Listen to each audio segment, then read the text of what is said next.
Hey, hello everybody, my name is Cool Blue, and I'm bringing you guys the 28th, if I'm not mistaken, 20th interview in the CasNet series. This is going to be an interview with the one and only Renessa Dota, which is actually kind of funny because she's no longer a caster, which she was last time, because if you guys recall, back in interview number 5, I think, we interviewed Renessa, but now she's a cosplayer, like full-blown cosplayer slash live streamer. So, Renessa, would you like to say go ahead and say hello to all the people out there again?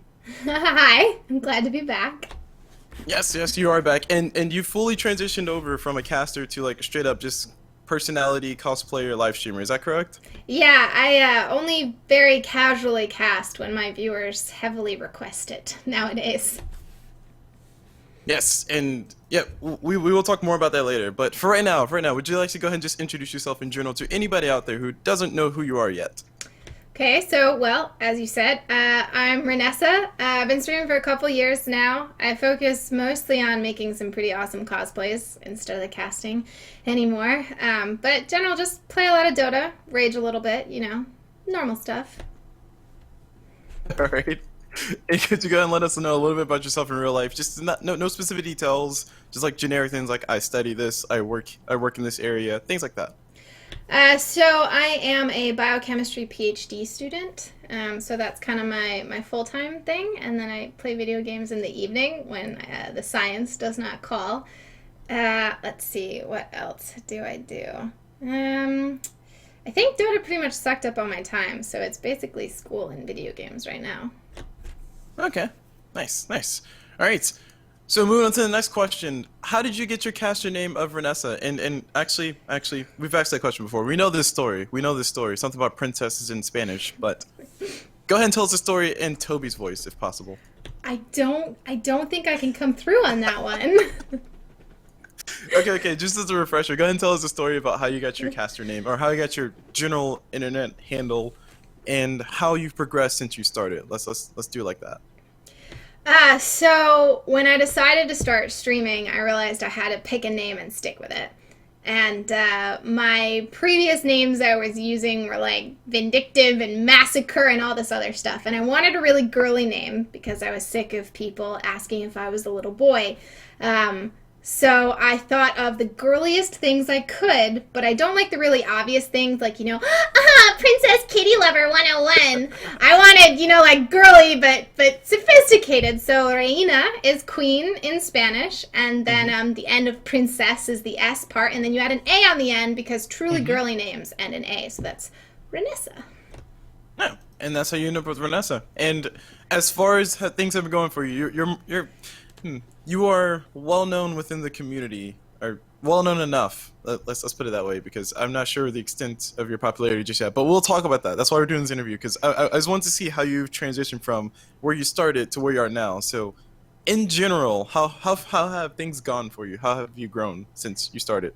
Well, the past year has really been the most of the growth. So I went to TI4 and I cosplayed, and I was, the standard pleb. Nobody knew who I was. I hadn't been streaming for several months because I didn't have good internet at home. And I met Zyori. And then BTS did, their summit events, which are private, and they were working with, is it GGA, the sketchy people? No. G2A, there we go. GGA is fine. Yeah, they were working with G2A, and G2A wanted booth babes for the event, and BTS was like, no, we don't want to deal with booth babes. So Zyori said, okay, I know some cosplayers, that's a nice compromise. So I was flown out to the summit for the weekend to cosplay, and it's a closed, like private, close event. So I met, all of the talent and all of the players, and I had started grad school and kind of lost my Dota passion. Because I was just like, oh my gosh, these people are all amazing. I'll never get to be one of them. I'll never have the time or anything to get there. But then being at this event and meeting all of these people and getting to see what they're like in real life, the good and the bad with that one, kind of reignited everything. And on top of that, I met someone who I started dating a few months later. And it became really, really important to me to become Renessa and not become the girlfriend. So I did not want to be known as this player's girlfriend. I wanted to be known as Renessa, who happens to be dating this player. So I hardcore threw myself into my stream. That's when I gave up Mm-hmm. casting. Started streaming every single day instead of a couple times a week. I super got into the cosplays. And then I went to MLG Columbus. And Funnick Mm-hmm. didn't want to do an interview. So they look at me, the only person there in cosplay, and they're like, we need an interview segment. Do you want to do it? And then I got to be in my Crystal Maiden Arcana on cam at, like, you know, big LAN and everything, which was super awesome. So I had all these little boosts Mm-hmm. along the way that were very helpful, that kind of helped my stream and, you know, my personality and everything grow. And then Mm-hmm. the Beastmaster cosplay also helped quite a bit because that one was just fun and Reddit really liked it for multiple reasons. So all those things helped. Nice, nice. All right, all right. And there's gonna be a few things we're gonna talk about. So like I said, there is a previous interview with you. I am gonna go over some questions that are gonna be redundant from that interview. But once we get past these next two questions, I'm gonna start asking questions more geared towards cosplaying and live streaming and being a person in the community in general. Okay. Sounds good. All right. So for this next question, because we need a refresher, we need to remind ourselves, how did you get into video games in general? Like what brought you to Dota Land? What brought you to video game land in general? Well, video games in general, I have two older brothers, and my family lives in the middle of nowhere with dial-up internet. I would like to specify we had dial-up internet until I was 17. So the Nintendo was our best friend. So I played with my brothers a lot, and we played. I was allowed to have a Diablo 2 character, I think, when I was 10. So that was my first like computer game that I played a lot of.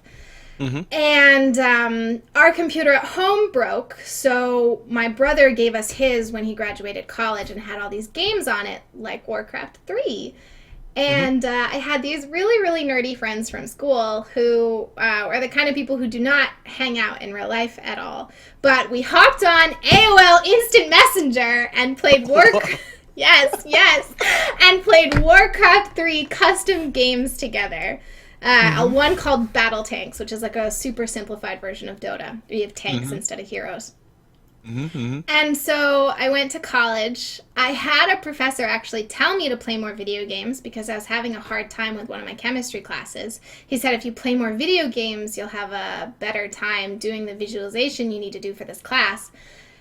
And I surprise visited the guy I was dating one weekend, and he had just gotten a Dota beta key, so he of course only wanted to play all weekend, and I suddenly showed up, so he got me a beta key so that he could keep playing so that I could play, and then I was better than him after like a couple hours.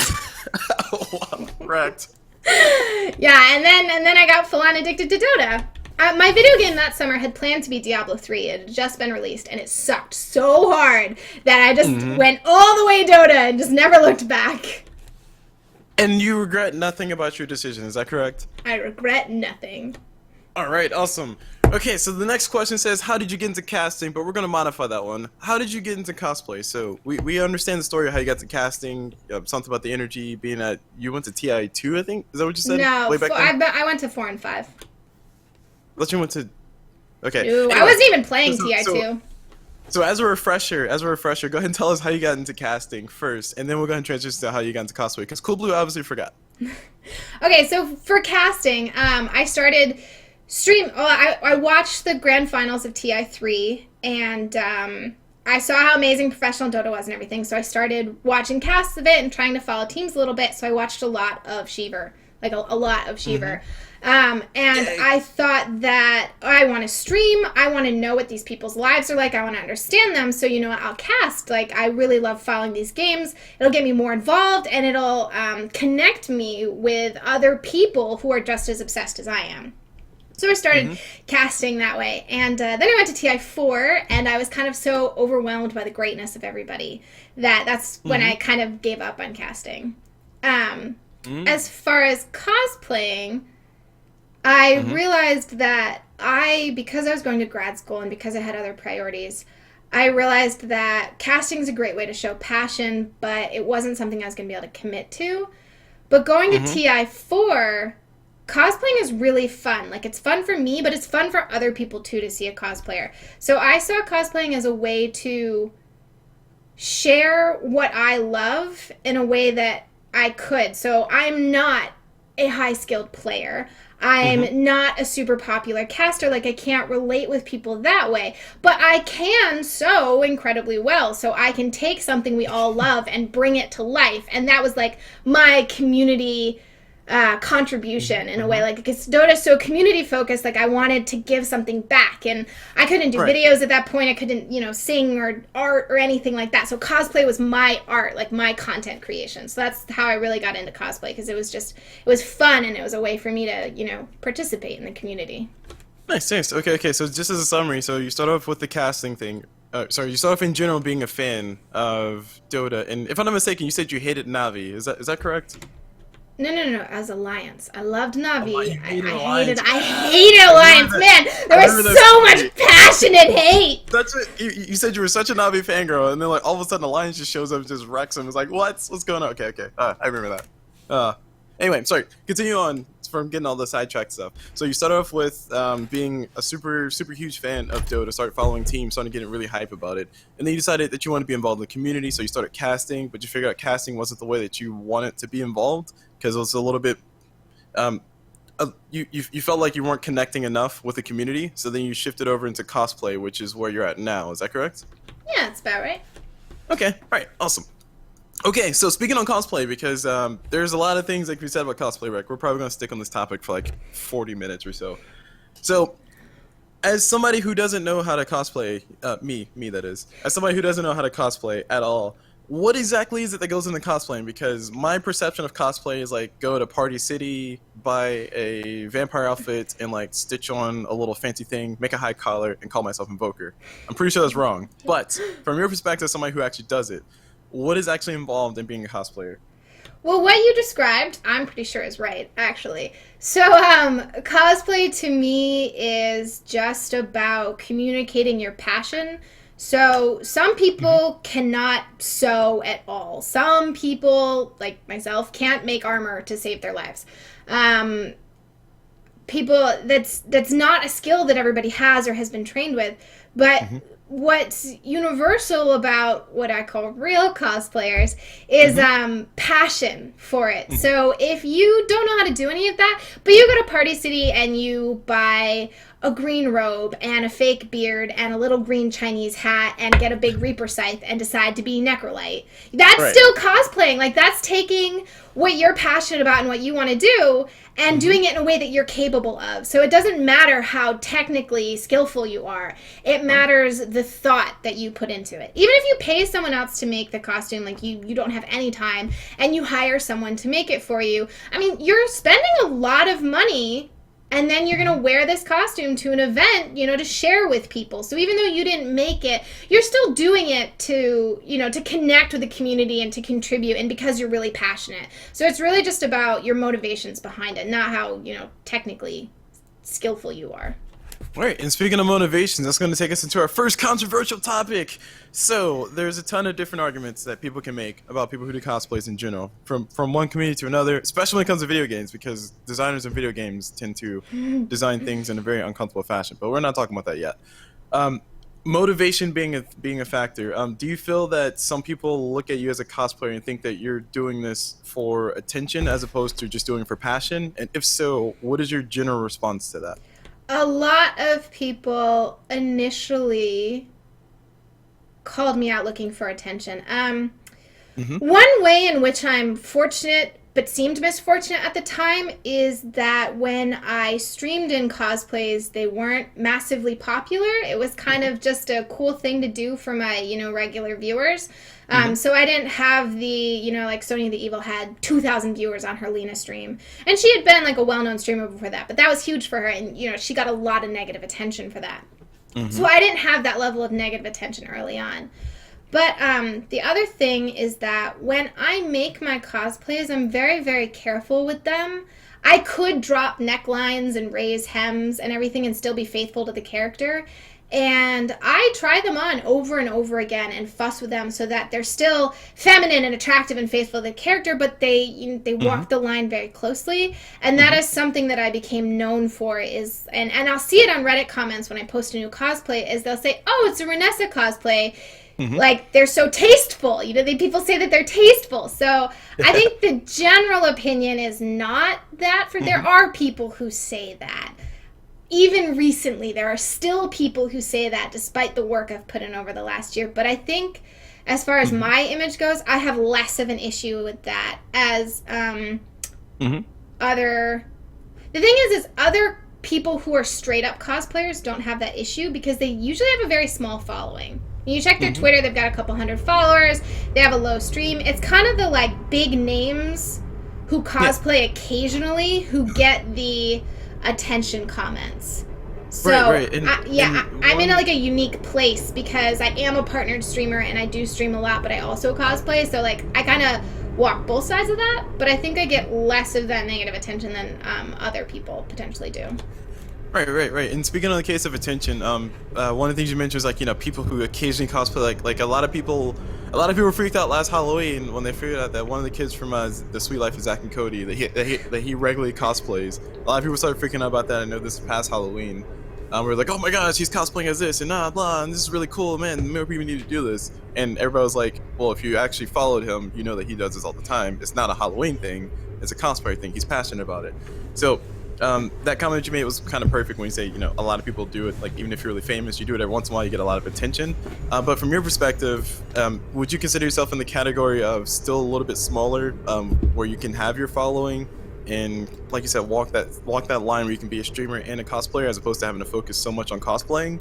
Like is that where you're considering yourself now, or do you consider yourself more of a, I don't know, the big time cosplayer? I don't know. No, I don't consider myself a big time cosplayer. I don't go to cons. I only go to a couple lands a year. I made a lot of cosplays last year. I know that's going to slow down this year as I'm making harder ones, so I can't turn them out as fast. I would still consider myself a streamer first.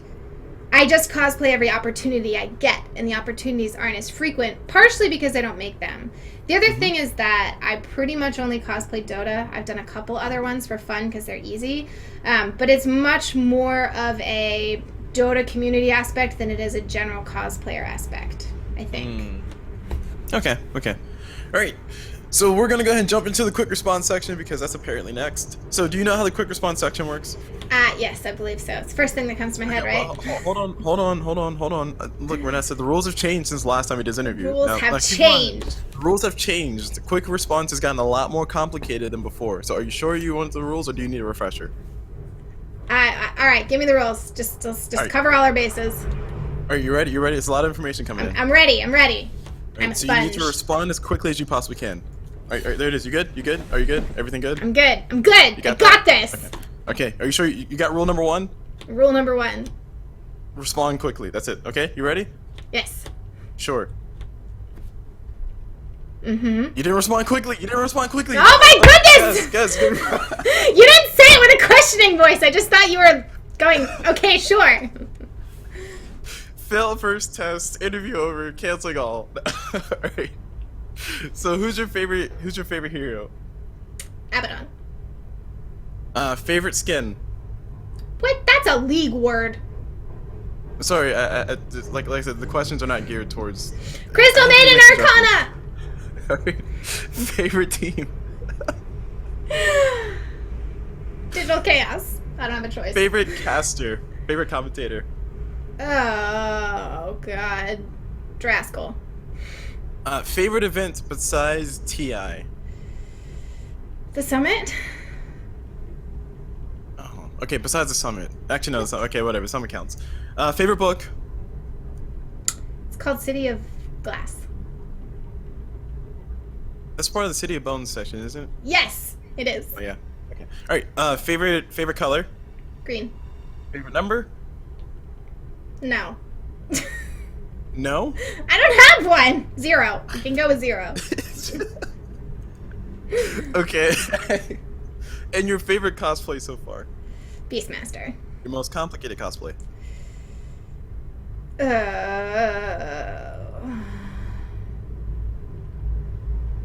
Queen of Pain. And last but not least, your favorite fellow cosplayer? Actually, let me reword that. Your favorite cosplay done by a fellow cosplayer, so that way you don't have to pick people. Okay, favorite Cosplay. Rehab Naked did Elder Titan, and it was Who did? amazing. Rehab Naked. Oh, nice. Okay. Elder Titan? Mm-hmm. Nice. Okay, awesome. All right, so that's it for the quick response section. You mostly passed. There was a few that you took a while. You didn't respond quickly, so you violated the rules. So you do not win any rares. All right, no rares. Rares. No rares. All right, so moving on to the next few questions because we're getting into the controversial parts of things because as a cosplayer, I don't really get to interview many cosplayers, so you're the first one to interview. Sweet. But as a cosplayer, when you're at an event, I know for different things like Comic Cons and different cons all over the place for different regions or different games and stuff, or even sometimes game shows. Sometimes you have to have somebody there who's kind of watching your back the whole entire time because there are creepy people out there. So have you ever had any horrible run-ins with creepy people? And if so, would you be comfortable telling us a story of one that kind of creeped you out, that you kind of got over but still kind of bothers you?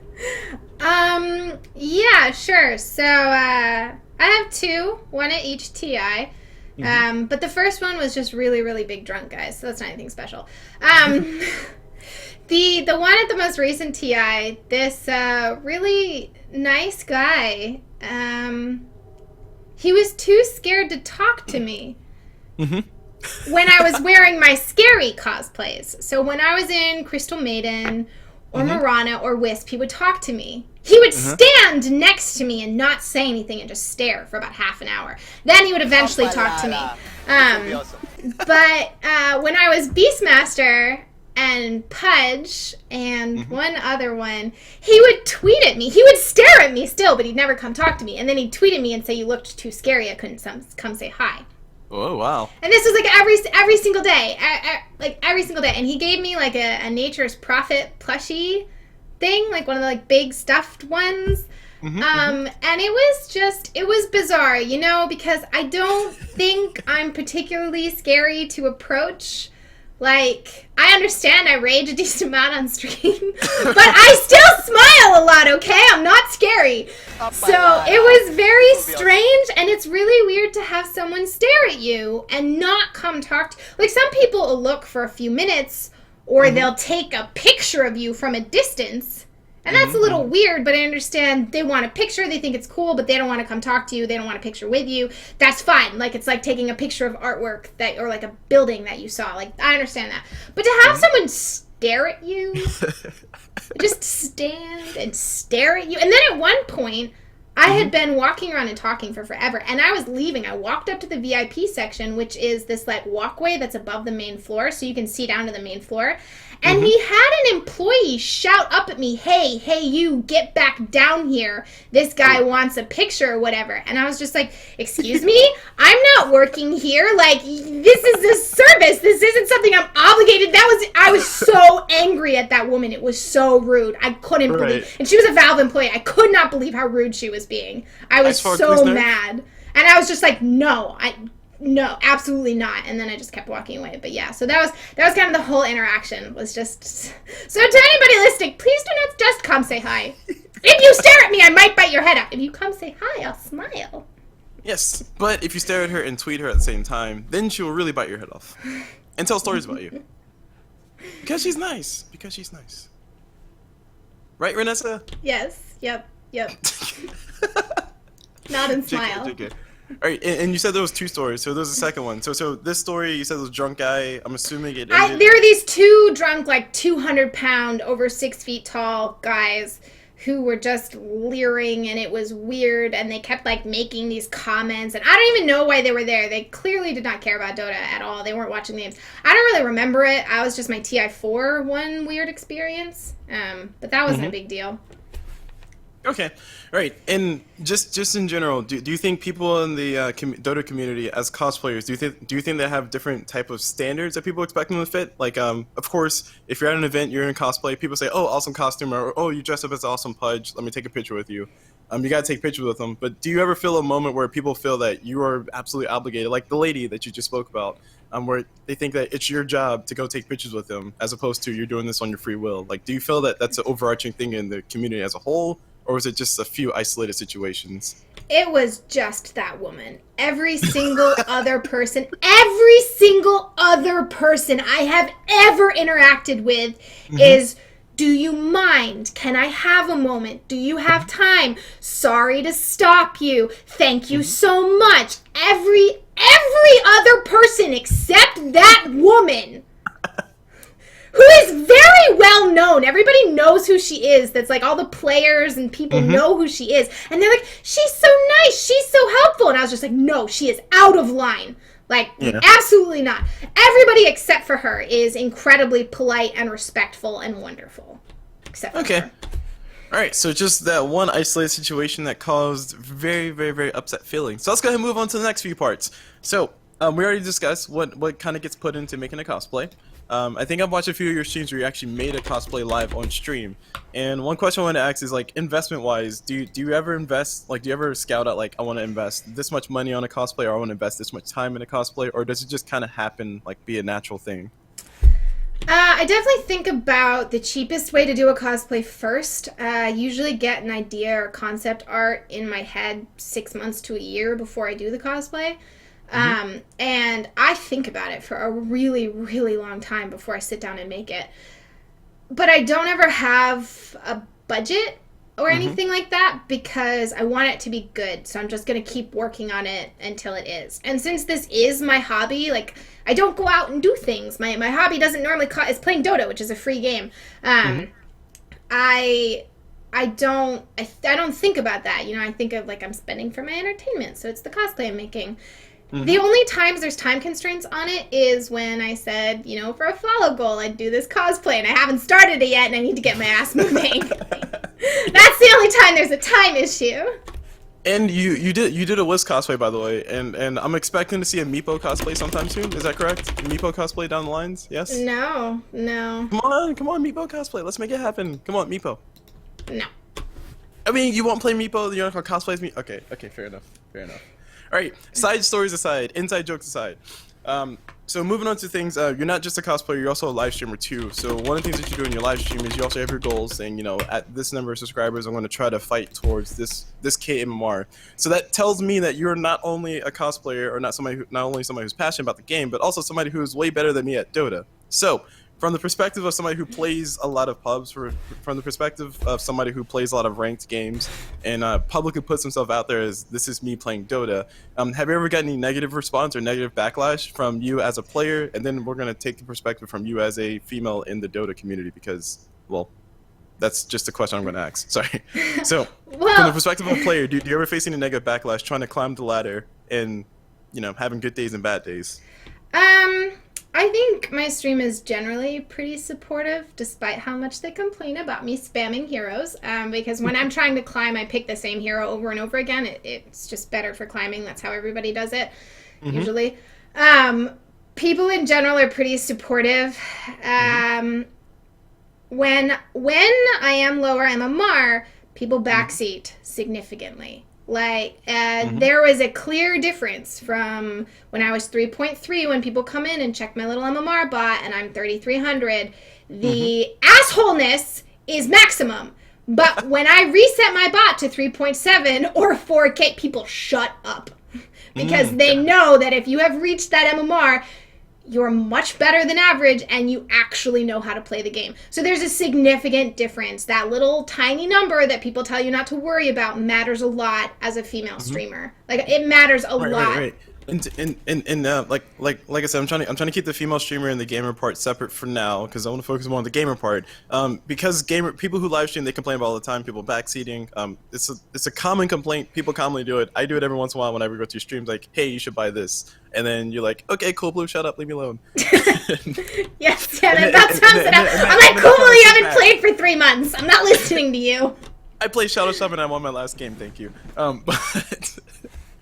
But that aside, so the amount of backseating that comes through from you playing the game, is that one thing that you find generally annoying, or is it just like it kind of comes with the territory? No, it's annoying. It's impolite, it's obnoxious, and I don't want to deal with it. I used to not be quite so offended, except now Theban coaches me, okay? So he is a mid 7K player, captaining a team. He's been at every single TI. He knows what he's doing. So when people try and tell me that I'm building wrong or doing something wrong, it's not questioning me, it's questioning him. And it's showing how idiotic they are, so I feel the need to inform them of how idiotic they're being. So backseating bothers me a lot more when it's a hero that he's worked with me on. When I'm playing a hero I don't play that often, like, I ask for feedback, and there's some people I ignore because I know they're 1K. And there's some people I listen to because I know there's better. And there's some people, like, I take their opinion into consideration because I don't know what I'm doing either. So it does depend. But when I'm playing a ranked game, I don't like any kind of backseating because they don't know what I'm going through at the moment. They don't understand what's happening with my fingers or my mouse. They don't see that I'm looking at the mini-map. Like, you can't tell how many things I'm keeping in my head at once because I'm not saying them, and they're not in the game. And they're not watching constantly. So it's really aggravating to have someone backseat when you're trying really, really hard in a ranked game because it's just like, you know, them questioning every single thing you're doing. And it's just like, no, you don't have the right to question me right now. That's unacceptable. Correct. And just to put that statement into perspective, so what you're saying is that, you know, with specifically with heroes that you've played, with heroes that you've went through the paces of going to the person who's coaching you, or the person that you're working with to get better at playing Dota, specifically things that you guys discuss, you know, like why you should go for Moonshot or OD as opposed to going for a Sheepstick, things like that. People are questioning those things where you've discussed and talked about the numbers, went over the factors. You've already done the calculations, and you've learned that by virtue of these calculations, what I'm doing is right. And then you have 10 people out of the 70 people who are watching telling you, no, you're wrong, no, you're wrong, no, you're wrong. That's the annoying part you're talking about. Just like put that same perspective. Is that correct? Yes, exactly. Okay. All right, cool. I just had to make sure I put that in proper perspective so that way nobody got offended. So there you go, guys. There's perspective for you. There's context. All right. And now we're going to move into the world of you as a female person because you are, last I checked, not a guy. And the gamer community kind of freaks out a little bit when there was a girl involved, or a grill, as we like to call you, every once in a while. So from your perspective as a female who does live streaming, who plays a game that a lot of people, well, a lot of people actually like, what has been your take, specifically from the perspective of somebody who plays the game as opposed to casting or cosplaying? So just like, you know, you sitting on Twitch with your little screen showing your game, and people on your chat just kind of going wild. Like what has been your experience so far? Well, again, I think I experienced this differently than other women. Like I was talking about with the cosplays, because I've been very, very careful about it. So, I have done a lot of things. Like I said, I used to watch Shiva a lot, and I did a lot of things to grow my channel and model it like hers is. So I prioritize quality over quantity. So I care a lot less about the numbers and care a lot more about what the chat is like. So I think that my experience is not as bad as other people's, but I also think that's because I don't allow it to be so. But in general, especially now that I've managed to get up to 4K, I'm going to love to see all of the "who boosted you" comments. People make very sexist comments all the time, which I usually just think is funny because I get to troll them. If I use my mic in-game, I tend to lose quite a bit more if it's not a really easy game. Sometimes even if it is an easy game, people will give up because they hear that I am a woman. So I actually climb much better. I changed my name to something not girly, and I never use my mic anymore, and I started winning a lot more because when someone hears a woman, they don't focus on the game anymore. They either assume I'm terrible, or they spend so much time hitting on me that we can't win. You know, and now that you said that, I mean, yeah, I can see that happening. I mean, of course, you've actually experienced it, so obviously it's happening. But from my perspective of somebody who likes to think better of the community and think that we can, I always think that we can improve as a community. But from my perspective of somebody who thinks that everybody kind of behaves, so to speak, I was kind of in the illusion that that doesn't happen all the time. But from what you're saying that happens pretty much all the time. Like as soon as you say something, the first comment you get is, "Oh my gosh, girl," or "Are you just a 4-year-old boy?" Is that correct? Something like that? Yes. Well, actually, when people ask me if I'm a small child, I start talking like this because I'm just like, I can't deal with you people right now. Right. Correct. But yeah, I mean, that's a whole, you'd have to direct me more specifically. So, I mean, I wrote a blog post about what it's like to be a woman involved in Dota. And there's like a whole different spectrum of responses. So my viewers, it's not something I ever have to worry about, clearly, because if I did, they wouldn't be there anymore because I would have flamed them so many times they would have left. But as far as other people go, including other personalities, I'm still referred to as the cosplayer. I'm not, or, the streamer, I'm not referred to as just Renessa. I'm referred to as cosplayer Renessa, streamer Renessa. They feel the need to qualify my role. So this is talking about other Dota personalities right now, like people who should know better. Right. They qualify me as, oh, that was popular, but you're a woman, so it doesn't mean anything. Or this got a lot of attention, but you're a woman, so I'm going to write it off. And they don't see me as being capable of contributing anything other than, as I said in my blog post, a way to empty your tissue box. Correct. Which everybody gets a reference, but I also want to throw in another part because I was watching I think Campfire Dota. Some people were doing the thing. Yes, I know. They asked me to be on it. Yeah, that one. Correct. But they actually be on it. But they mentioned you, and they were actually talking about you in chat, and I actually do recall when because I sent you a snippet. I was like, oh my gosh, Vanessa, they're talking about you in the chat. And one of the things I noticed is that they were talking, I was like, oh yeah, back in TI4, I remember when Vanessa the cosplayer was there, blah, blah, blah. It's like, it was Vanessa the cosplayer. That was the title that they call you. So when you say like that, from what you just said, it kind of makes me go back and think like, oh, how many times have people referred you as to the cosplayer Vanessa as opposed to just Vanessa? Which, I mean, I guess in hindsight, to give context for everybody, I mean, everybody might refer to me as Cool Blue the commentator, but everybody might just call me Cool Blue instead. It's not necessarily a bad thing, because I do cosplay quite a bit, and that's what most people know me for. It's just that I'm talking about very specific people who should not be referring. Like, they are intentionally demeaning me by choosing to do so. And it's how they treat women in the scene. It's just how they work. Their brains cannot process that someone can contribute.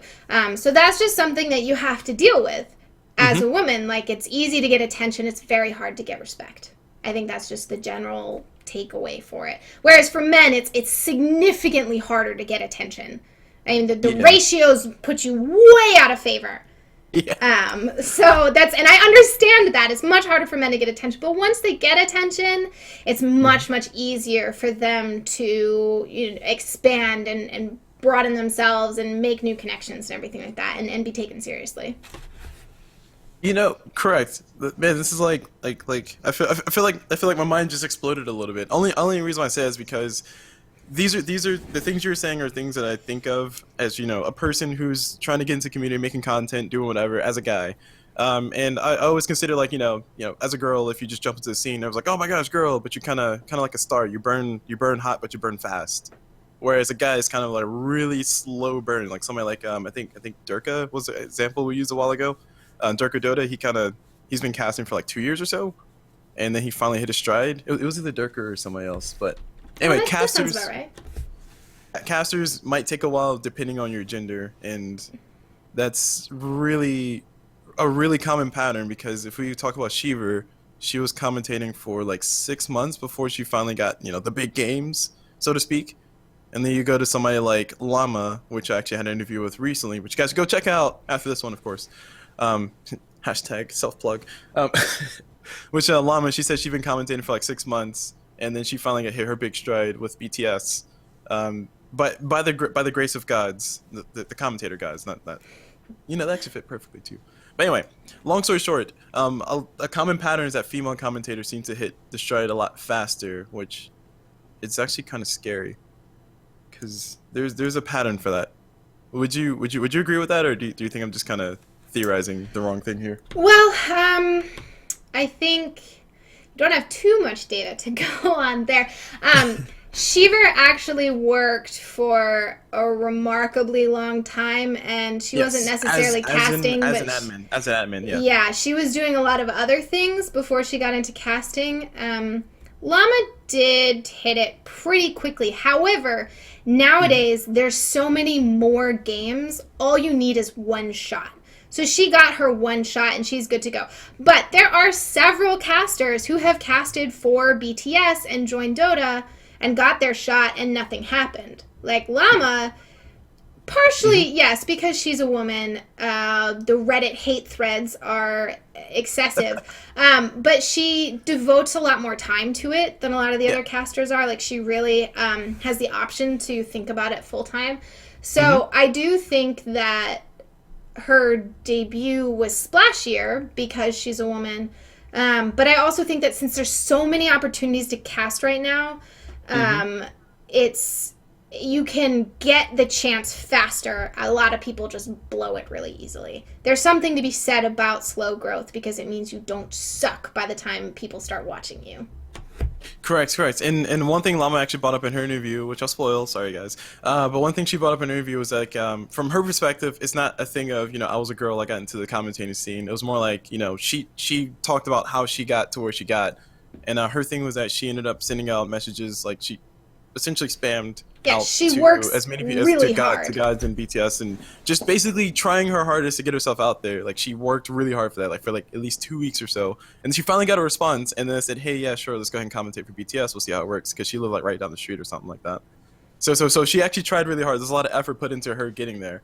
But everybody else, like me, from my perspective, before the interview, kind of looked at it as like, oh, girl, commentator. She's been commentating for 6 months. She's the new Shiver, whatever. I don't care. I'm not jealous. Cool Blue's not jealous. Only been cast for 3 years. So I will say, from my perspective, hashtag salt was there, sure. But after hearing her story, after talking with her, after being able to sit down and think about it, like, yeah, she actually did do her work. Sure, she hit her stride faster, but she brought up the point of you don't get to choose when you become famous. And I've been trekking with that one for quite a while. Been chewing on that one for a little bit because I think what you're saying is, as a girl, you kind of hit your stride faster, so you don't really get to choose if you get to stay there for a while and build your chops and become famous. You just kind of get tossed into the scene because that's what seems to happen. Yeah, you have to navigate it incredibly carefully because you will rise more quickly, which means you have less fans, which means that when the general public starts to see you and you haven't had time to, develop yourself, a lot of things can go wrong.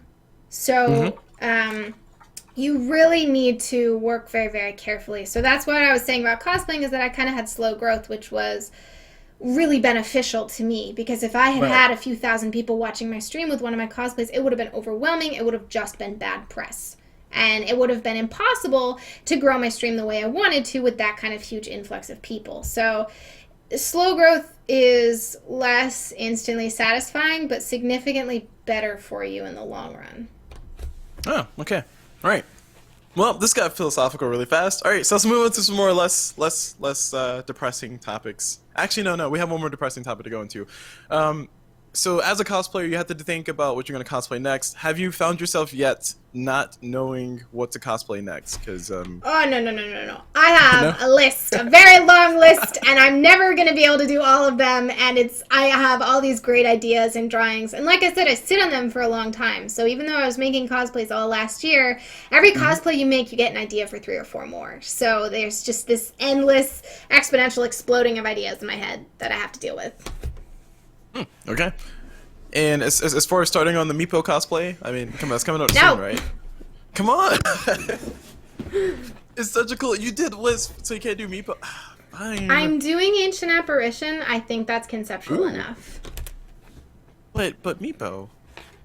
Meepo's been done. I would like to provide something that people haven't had a chance to see yet. So that's why Ancient Apparition is like a really great draw. Because it's something that I get to be incredibly creative with. Like, there's nobody else's work influencing me, and it's something I get to provide that people haven't seen before. So it's more fun for everybody. Okay, I agree with that. I do like the idea of Ancient Apparition better than Meepo, but I just wanted to mention Meepo. For anybody who doesn't know, for context, Renessa always asks, who should I play today, guys? And if I'm there, I will always say Meepo. I'm sorry, I will. Alright. Moving on to the next few things. So what are some of the pros and cons of being a cosplayer? We talked about a few of them, but specifically, what are some pros and cons of being a cosplayer? All right, pro, you get to meet a million people. It is so much fun. It is like this adrenaline rush, high, amazing, insane, like lands are significantly better when you're in cosplay. One day of TI4, I was not in cosplay, and it felt very sad and lonely. Because people don't talk to random people. But if you're in cosplay, it's like this huge sign of come introduce yourself, which makes it really, really fun. Plus, I mean, I get to wear rhinestones, and it's Halloween any day I want it to be Halloween, and that's super fun for me. So those are definitely the pros.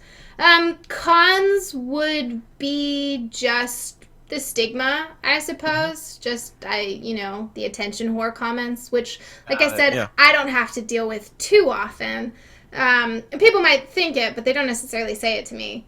So I would say that's the main con, but it's so much fun. I don't care. It doesn't matter what they think. I'm having fun. All right, good to hear that you're having fun.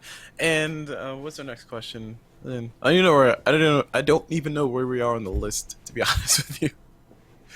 Pros and cons. Yeah, okay. Aside from doing cosplay, aside from playing Dota, what do you like to do for fun? Well, I love figure skating, like, so much, but I got a really bad concussion about a year ago, and I still can't exercise. Like, climbing the stairs is borderline bad. So I haven't really been able to skate for quite some time now, which is hard. But I really enjoy figuring out new things to bake. Theven and I both have to be gluten-free, which can make baking really, really challenging. So that's something I've been doing a lot, is figuring out how to make things with weird flours instead of normal flour. And I will read. If I have a book, I will just sit and read and read and read and never stop, ever. Okay, all right. And of course, you said your favorite book was City of Glass, if I'm not mistaken. Is that correct? Have you read through the Song of Ice and Fire series? Is that the series? I don't No, know. it's the Game This of is the more. Oh no, I haven't read Game of Thrones. Okay, I'm officially depressed. Next question. So, you said you like to figure skate. You said you got a concussion. I do remember you live streaming and saying you had a concussion. What happened? Oh, wait. Something about you blacked out. I remember this. Yeah, I just fainted and landed on hard tile floor. And I lost my sense of smell. I could barely taste things.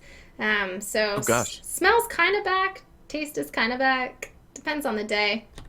Which is also what makes baking interesting, because I can't tell how my things turn out, so I have to bring it to someone else and say, here, test it.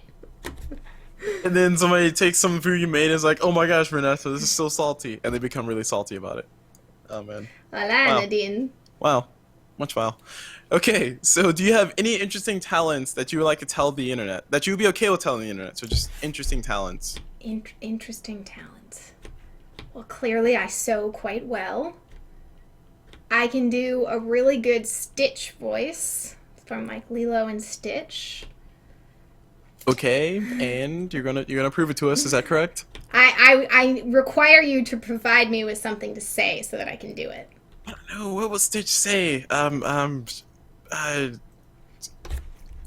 means family, that statement. Do you remember that quote? Ah, shoot, what was that quote? Ohana means family. That one? Alright, we're done. That's enough. Alright, sorry. Because the internet needs to know, my reaction was like me putting my hands over my mouth and kind of giggling like a little schoolgirl. Sorry. That was well done. It was well done. It threw me off guard. I didn't expect you to do it yet. But okay, it works. That works. We'll move on, because Copley wants to retain his manhood. Alright. Do you have any shout-outs that you would like to make before we end this whole entire thing? I would say, let's see, a really, really big shout out to Llama, because she's been awesome to talk to over both of our frustrations with a lot of the drama that's been happening over the last couple of months. And I would say a huge shout out to Theban, because I think without him, I wouldn't have pushed myself this far, and I wouldn't have the streaming and the cosplaying and everything that I do today. Dota would not be this significant part of my life without him. So that's pretty awesome. Yeah, I would say that's have to be my biggest shout out. Oh, and okay, this is important. This is very important. Oh. A shout out to my goddamn family, because my mother watches every stream. Oh, She wow. now browses Twitter and Reddit and Uh-oh. watches professional games, fiends all the drama, links me videos, and on top of that, Mm-hmm. my social studies teacher also does, and then she and him talk about it at work. And my aunt asked my mother what was wrong with my eye the other day because I had tweeted, I'll be streaming with glasses tonight until my eye gets better. So my aunt now reads my blog and checks my Twitter. My mom watched Free to Play. She knows all of the names. She knows player transfers. She knows everything except for the game itself. So that would be a shout out to my mother for being crazy, but nice to I could call on the way home and talk about all the drama with someone, and she knows exactly what I'm talking about. Nice. And that just inspired another question. Sorry. So we were almost done, but you brought up that. So the importance of having your family support you in this whole entire thing, because you're going into the belly of the beast essentially. So is it extremely important to you to have your family involved in your stuff, or does it make you kind of like you just want your family kind of just like turn the other eye and let you do your thing?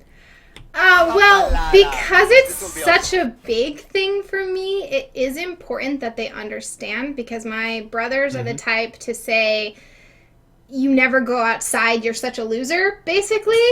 But my brother actually came to ESL New York. He came and watched a couple games and saw fans, and he saw what it was like for me to walk around and cosplay and have random people walk up to me. He realized that like random people knew who I was. So it's really cool to have that because it legitimizes this huge part of my life. And I don't need their support. Like, I am an adult. I'm going to do this either way. But to have them recognize that this is something legitimate is, it feels a lot better. Like, you're not ashamed when you go home for Christmas and talk about, I got flown across the country to go be at this event. Or you do like, I can link them interviews that I did, and I can link them articles that I've written, and and they take it seriously. So that's pretty cool. Nice. Awesome. All right, so you have the awesome support base of your family. Of course, you have the awesome support base of your live stream. And I will go ahead and try to enforce upon you the shout out to the live stream, because they're like asking for a shout out. Yeah, so so I mean, of course a shout out to my viewers and my subs and the pleb pseudo subs, because we have, our Discord channel that we talk in all of the time. We message each other on Steam. We have funny Twitter conversations. Like, it's more than just a stream. I stream a few hours a day, but the aspect of streaming never goes away because I'm always connected, and it's a really awesome community. And like, very clearly, they're the reason that I have that kind of community access. So that is truly incredible to me. And on top of that, they become a community themselves, so people find new friends and make new stacks, and they're talking about more than just Dota, and we have people to watch games with, and we have people who are just as obsessed as we are. So that's what's really awesome. So I mean, of course, a shout out to that. Streaming would suck without that. Of course. All right, awesome stuff. And of course, would you like to say the final? Actually, we skipped a question. What other games do you play besides Dota? I play Minecraft. I was bullied into playing the Stanley Parable last weekend. And you enjoyed it, right? Yeah, it was a lot of fun. Although I want to murder the announcer, or he's an announcer back in Dota. The narrator needs to just die. If I ever meet the voice actor in real life, he should run. I mostly play Dota, and occasionally I play Minecraft. Like, we have a sub-server that I'm building Rainbow Road on. So that's fun, but I don't have a lot of free time, so I try to put all that time I can into improving at Dota, because I don't like to be stagnant. I like to feel that I'm improving. Okay, awesome. Of course, and now we're at the end of the end of the interview. Wow, whoa, sorry, words are happening. So now we're at the end of the interview, so would you like to say your final goodbyes to all the awesome, amazing people out there? I would say thank you to everybody who's watching live, and who will watch this later. I hope you enjoyed it. Thank you to everybody who, positive reinforcement is an amazing thing. So saying something nice can completely change how someone's day or week or month is going. It can be the most insignificant moment, and it can mean the biggest thing to someone. So the people I interact with are genuinely good people, and they want people to be happy, and they want things to get better. And no matter how much we rage at the game or at each other or stupid different things that happen, I know that people have very good intentions and just like good hearts, and I really appreciate that. I think that's something beautiful that is what made me fall in love with Dota. And while I may have become disenchanted with the masses, the people that I am fortunate to experience really embrace that, which I think is really incredible. Awesome. Okay, I don't even want to talk after that. I don't want to ruin the moment. It's too late. It's too late. I said the words. I'm sorry. I'm sorry. I'm sorry, internet. I'm sorry, internet. I will make that a separate clip for you, just for you. But yes, beautiful, amazing thing to say at the end of that. Would you like to say goodbye at least so I can end on a good note? Yes, yes. Thank you for the interview, and thank you for, you know, the people who are watching, and thank you for the people who support me, and you know, goodbye everyone, and I'll see you around. All right, and that's gonna be it for the interview. See, now I can finish with that part because it doesn't sound as like, you know, heartless. All right, thank you guys for watching the interview. My name is Cool Blue. We just got done with the interview with Renessa. I think this is interview number 28 or 29, someone of those numbers, but you'll see the numbers. Go check out the other interviews. Go check out Renessa at all her links. She has her Twitch. Go sub to her. You'll get like a cool little emote thing. Also check her on YouTube, and she also has a Twitter which she posts. She posts when she streams, which I see those, and then I click on them, and then I get distracted and do other things. But at the very least, she posts when she streams, and she posts really funny things too. So go check her out on her media links. Like I said, my name is Cool Blue from Casters Network, bringing you guys this whole entire interview. Be on the lookout for more interviews in the future, and hope you guys enjoyed it. And as always, I will see you guys whenever. Okay, awesome, we're done. Whoa. Like I said, Renessa, would you like to say any final words? Or you just want like this whole entire like 20-page memoir, and I'm like tearing up over here. It's like, It's okay. It's, you know, the feels. Gotta go for the feels. I know, but the feels, and then I'm supposed to follow that up with, all right, thanks guys for watching. I mean, Come on, it's fine. It's totally fine. It's totally fine. no, it's not fine. That would totally ruin the moment. Man. Okay. All right, so I'm gonna go ahead and upload that. I gotta go clip out a few things in there because I just want to get the part talking about the family, because that was like really cool. The whole statement you made about family supporting you, and we'll post this on YouTube so people can go watch it. Also, shout out to your chat. Your chat is. I was trying my hardest not to laugh while you were answering serious questions because I was reading your chat. That's why I don't look at my chat when I'm answering questions. I say I trained them well, but like I know what they're capable of. Yeah. Apparently I'm a asking the bean. question, how does it feel to be a woman in cosplay? And you're like, oh, you know, serious fact, serious thing. And I'm like, giggle, giggle, giggle, giggle. It's like... This is why push to talk is a valuable thing. Yeah, good point, good point. But, yeah, okay. I learned my lesson, I'll say that much. Alright, so I'm going to go ahead and close up the call. I'm going to do the uploading of the video. It'll be up probably within like an hour, hour and a half. I'll give you the link whenever it's live through Skype. And yeah, that's it. Alright, sounds good. Have a good Alright, night. see ya. Bye. Yes, you have a good night as well.